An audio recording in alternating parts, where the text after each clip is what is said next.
Hey everyone, and welcome back to the deep dive. So lately it feels like AI is everywhere, right? Especially tools like ChatGPT. It's kind of hard to ignore. But it can feel like it's all happening in the US, and it's pretty expensive to even try some of this stuff out. But get this. We found this Korean newsletter, and it's hinting at some major shifts happening in the AI world, basically. There might be a new player in town, and they're doing things a little bit differently. Yeah, it's really interesting to see how AI is being perceived outside of that Silicon Valley bubble, this newsletter called August. Yeah. It's kind of geared towards Korean tech enthusiasts and investors, so it gives us a really unique glimpse into a global perspective on AI. Exactly. And this issue of August, it really grabbed our attention. They're doing a deep dive on something called DeepSeek, with headlines like, DeepSeek, why is it a hot topic? Whose victory is this victory? And even suspicious looks nevertheless. Sounds pretty intriguing, right? Absolutely. The core of this issue is really exploring whether groundbreaking AI can emerge outside of the massive budgets and resources of big tech. So, is this a win for open source, for a more global AI landscape, or is it more complicated than that? Well, that's exactly what we're here to unpack today. So first things first, what exactly is DeepSeek? So DeepSeek, it's an AI model developed by a Chinese AI lab. And the newsletter highlights its shockingly low development cost, around 7.3 billion won, which is roughly 5.6 million US dollars. Hold on. Less than $6 million? How is that even possible? Building sophisticated AI? That must cost a fortune, right? Right. That's where things get really interesting. So they didn't use like the latest and greatest hardware. You know those H100 chips everyone's talking about? Because of U.S. export restrictions, they had to rely on the slightly older H800 chips. So imagine trying to compete in a race with one hand tied behind your back and still pulling ahead. That's a twist I wasn't expecting. So they're working with limited hardware, but what about the results? Did they manage to create anything impressive? Well, the results, they're impressive, to say the least. Based on the newsletter's reporting, DeepSeek's performing on par with, and in some cases exceeding, OpenAI's ChatGPT on certain benchmarks. Wow. But of course, we always have to take that with a grain of salt. Independent verification is key. Okay. I'm officially hooked. So how are they achieving this level of performance with such a small budget and less advanced hardware, it feels like? Yeah. They're defying the odds. It does, and their secret weapon seems to be their use of reinforcement learning, or RL for short, as a core part of their development strategy. Okay, now I know we have some serious AI enthusiasts listening, but for those who might not be familiar, could you give us a quick rundown of what reinforcement learning actually is? Sure. Think of it like this. You're learning to ride a bike. You don't crack open a textbook with the complex physics formulas right. You try, you wobble, you fall, you get back up, and you adjust. That's basically what reinforcement learning does for AI. It's about setting up a reward system. The model gets points for moving closer to a desired outcome, learning through trial and error, just like you did on that bike. So it's less about force-feeding the AI massive amounts of data and more about teaching it to think for itself. That's pretty cool. Exactly. And that's why it's such a game changer. This lets these models go beyond simply regurgitating information. They can actually reason through problems. In fact, the newsletter author put this to the test. They gave both ChatGPT and DeepSeek the same logic puzzle. And guess what? Both figured out the correct answer. Wow. They solved a logic puzzle. What kind of puzzle are we talking about here? That sounds pretty impressive. Okay, so picture this. You've got 3 boxes. One has only apples, one has only oranges, and the third has a mix of both. But here's the catch. All the boxes are mislabeled. You can only pick one piece of fruit from one box. And the goal is to figure out the correct label for each box. It's a classic logic puzzle. And both ChatGPT and DeepSeek managed to work through it step by step to get to the solution. That's amazing. It feels like AI is moving into some serious problem-solving territory. But if both models can do this, what makes DeepSeek's approach so unique? Well, here's where it gets even more technical. DeepSeek was trained purely through reinforcement learning, without relying on any labeled data, which is different from a typical RL model, which still needs a lot of data to get going. So they basically threw DeepSeek in the deep end with no floaties and said, figure it out. That's a great way to put it. They employed a method called GRPO, which stands for Group Relative Policy Optimization. It's a mouthful, I know. It is. But what it means is that the model learns by comparing different possible actions and their outcomes. It doesn't need a pre-existing cheat sheet of correct answers. Okay. Now I'm starting to see why this DeepSeek is causing such a stir. Low cost, impressive performance, and a totally unique training method. This is definitely shaking things up. It is. And there's another layer to this story that makes it even more fascinating. DeepSeek is open source. Wait, open source? You mean anyone can access and use it? That's pretty different from what we've seen so far. It is. It's available on Hugging Face, which is a popular platform for sharing AI models. And the best part, it's free for both commercial and academic use. Wow. This is a huge contrast to the closed-source approach of companies like OpenAI, where you often have to pay for access. I can only imagine how excited the open source community must be about this. This is a big deal. It is. The newsletter mentions that within days of DeepSeek's release, hundreds of derivative models were already being developed, and the downloads have been off the charts. There's even a project on Hugging Face called R1, dedicated to reverse engineering DeepSeek to make it fully open source. Wow. That's amazing. It feels like a huge victory for the open source movement and for making AI more accessible. Yeah. But are there any downsides to this? Surely not everyone is thrilled about this development, right? You're right. It's not all sunshine and rainbows. There are definitely different perspectives on this. On one hand, you have open source advocates celebrating the increased transparency, collaboration, and wider access to the technology. They see this as a democratizing force, pushing AI beyond the control of a select few. Makes sense. But what about the other side of the coin? What are some of the concerns people have? Well, on the other hand, there are those who are more cautious. Some, including certain governments, are concerned about the potential for misuse. They argue that open source AI could make it easier for malicious actors to develop harmful applications or even weaponize the technology. Yeah, those are valid concerns, especially in the current geopolitical. Absolutely. It's a complex issue with no easy answers. Even the experts are divided. The newsletter quotes Meta's chief AI scientist saying, "This is not China's victory. It is the victory of the open source model." It's a powerful statement that highlights this ongoing debate. It is powerful. So we've got this incredible new AI model developed on a shoestring budget, challenging the giants of the industry and igniting the open source movement. It almost sounds too good to be true, and I have a feeling that Suspicious Looks headline wasn't just clickbait. What are some of those suspicions and doubts surrounding DeepSeek? You're right on the money. Let's delve into those doubts and concerns when we come back after a quick word from our sponsors. All right, we're back and ready to dive into that Suspicious Looks section of the newsletter. It sounds like DeepSeek isn't all smooth sailing. What kind of doubts and concerns are people raising? Well, for starters, some experts are raising eyebrows.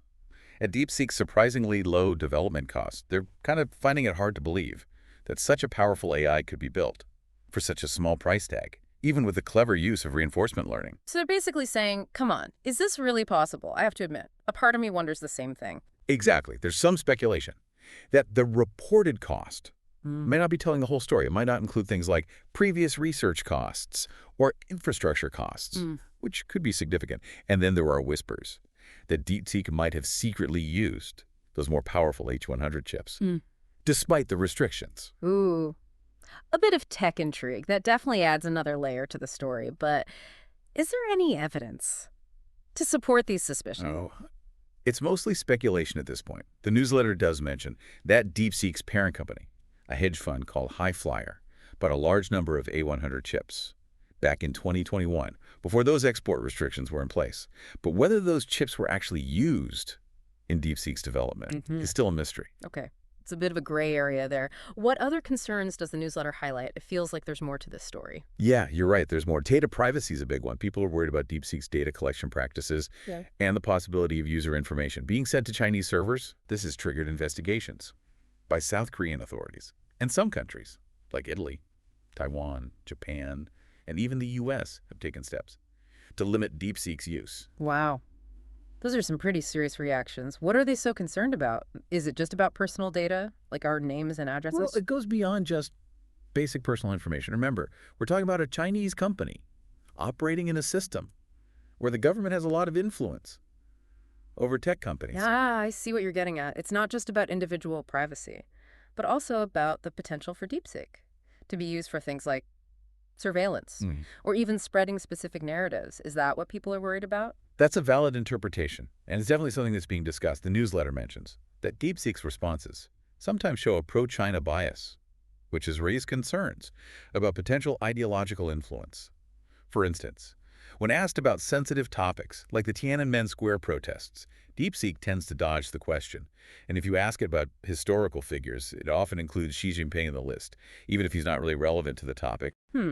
That's interesting. It definitely adds fuel to the fire and makes those concerns about DeepSeek being used as a tool to push certain viewpoints seem more plausible. Absolutely. But there's another controversy brewing that hits even closer to home. For the AI industry itself, Okay, I'm all ears. What's the latest development? well, OpenAI, the company behind ChatGPT, has accused DeepSeek of possibly using data from ChatGPT without permission.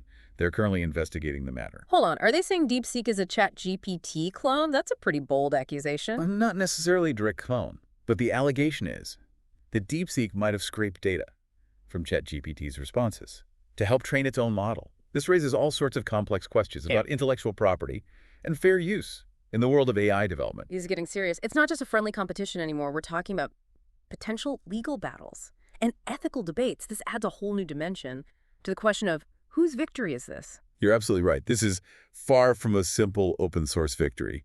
We've got national security worries, data privacy issues, accusations of intellectual property theft, and even hints of political bias, all woven into the mix. It feels like DeepSeek has opened up a Pandora's box of ethical challenges. That's a great way to put it.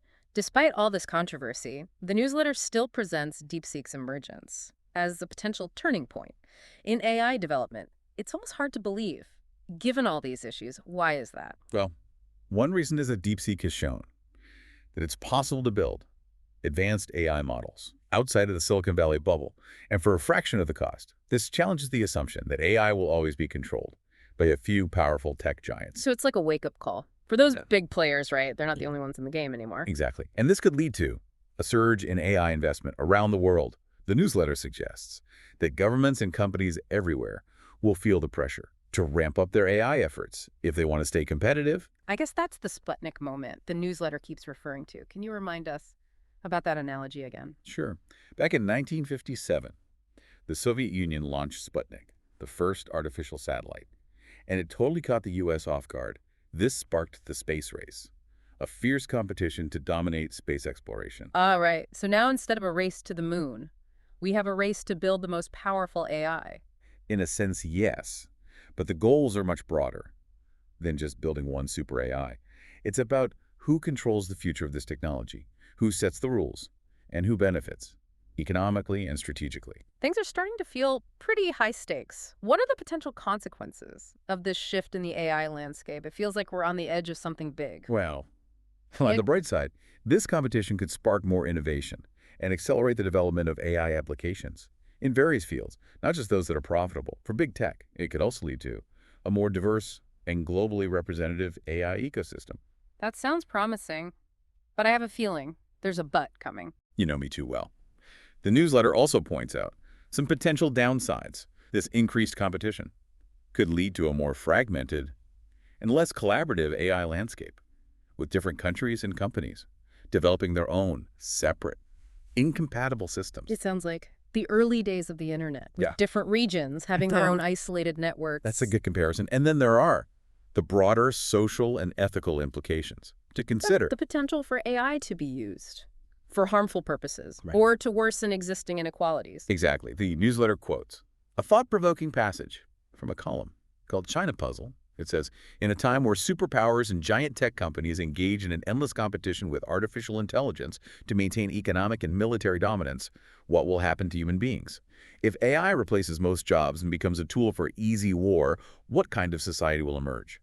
In the competition for advanced technology, there is no room for such questions or the voice of ordinary individuals. That's a chilling thought, and it's directly relevant to what we've been discussing. It feels like we're caught in this whirlwind of technological progress, but no one is stopping to ask where it's all leading us. And that's exactly the point the newsletter is trying to make. We need to have these conversations about the potential impact of AI, both good and bad. Before it's too late, we need to think about the human side of this technological revolution. This has been an incredible deep dive so far, and it feels like we've only just scratched the surface. What are your final thoughts on all of this? Where do we go from here? Well, DeepSeek's arrival has definitely shaken things up, and this story is far from over. Whether this will become a defining Sputnik moment for AI, a victory for open source, a win for China, or something else entirely, remains to be seen. It definitely feels like we're at a crossroads. We're on the verge of something big, but whether it's ultimately good or bad is still up in the air. So DeepSeek has thrown open the doors to a whole new era of AI, but it's brought with it this whirlwind of ethical dilemmas and geopolitical anxieties. What a story. It's fascinating. Like a paradox almost. It represents the democratization of AI, breaking that grip of big tech, and empowering a global community of developers. But at the same time, it's become this symbol of international rivalries Yeah. and these anxieties about how this powerful technology could be misused. Yeah, it's like we've been handed this amazing tool, but we're not sure whether to celebrate or be worried. It feels like a pivotal moment. Yeah, that uncertainty Yeah. is what makes this such a critical juncture. The choices we make now, both individually and collectively, they will determine the future of AI and its impact on our world. That feels like a lot of pressure. So where do we even begin? Should we be embracing open source AI and pushing for greater accessibility or advocating for more regulation and control? It feels like a tough call.